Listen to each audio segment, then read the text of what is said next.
Music and more of it while you work, and it's time to talk to our business bloke, Andrew Savage. Good morning, mate. How are you? Morning, Leo. Great, thank you. Back into it for another week. Yeah, Back feels on the like tools, today. as they say. That's right. Yeah, but business never sleeps, Lee. No, it doesn't. So, what have you got for us this week? Well, I thought it was a good time to talk about cash flow this week because of what happened last week. A lot of businesses, obviously, pays went up, and same pay, you have to pay superannuation with the pay run. Is that right? Exactly, that's right. Yeah, so minimum wage increase and payday super. So let's put a little bit of extra squeeze on the cash flow. Because I suppose traditionally businesses haven't had to pay superannuation until quarterly, right? That's right. And you kind of think, well, I've got to pay that anyway, so what difference does it make? But there is some strategy around this. Right. Explain.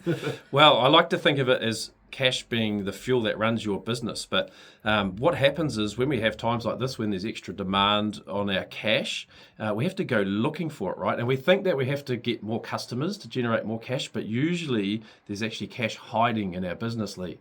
What do you mean hiding? Well, it hides in places. So nooks and crannies. That's right. It is exactly like nooks and crannies. So it looks like money owed to you by other people. Like inventory is a big one. Right. Yeah. Yeah. So inventory is like, I call it like just cash sitting on your shelves.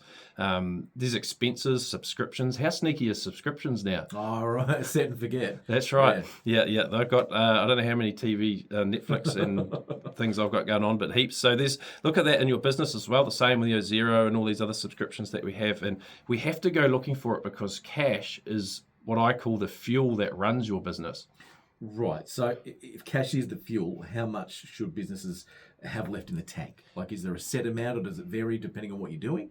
Yeah, it definitely varies. Some businesses are like really high turnover, low margin style businesses, and other businesses are more, big picture. They have big margins but fewer jobs. But I sat down with a hospo business last week and we did this piece around fuel. And what I like to say is that fuel, if you remember back when old Trumpy started throwing those grenades I talked about last week and the fuel prices started going a bit crazy. Yes. Yeah, they started talking about days in fuel.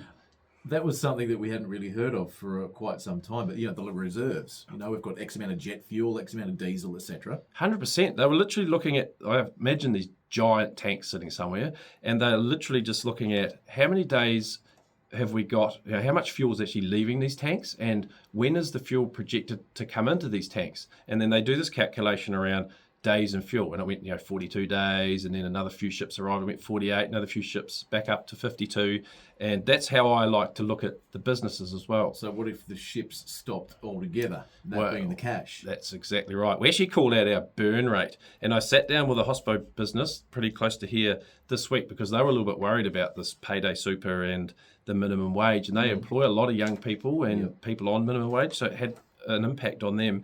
We worked out that in their operating account, a week ago, they had 12 days of cash. So their burn rate, if they shut the doors and still had to pay wages and rates and insurance, they had about 12 days before that operating account was empty.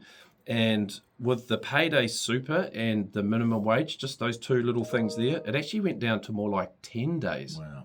So have you got like an example? Because I know that's probably piqued the interest of a lot of business owners listening. That's right. Have you got an actual example of a business that found some extra fuel in the tank? Yeah, 100%. Yeah, so speaking of fuel, I actually worked with this transport company. They had a heap of trucks and gear and people, and there was just stuff going everywhere. Those truck companies, they love, I call it shiny object syndrome. They love big shiny machinery.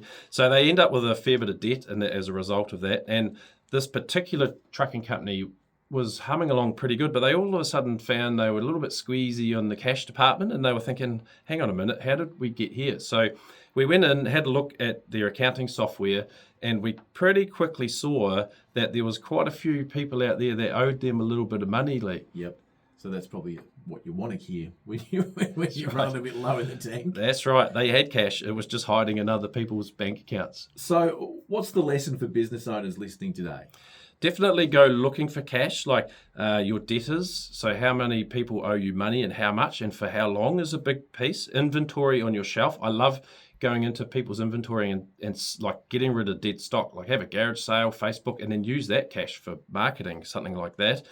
Waste, efficiency, how many hours do you pay someone versus how many hours do you get to bill for that person? That's huge. But the biggest thing, Lee, and this might sound a bit woo-woo, is our money mindset, right? We get these funny beliefs around money. Sometimes we get a bill and we think we've got to pay that right away. I feel bad owing this person that money. So I get the bill and I pay it. That's cash straight out of your bank account, even when it's due in 30 days' time.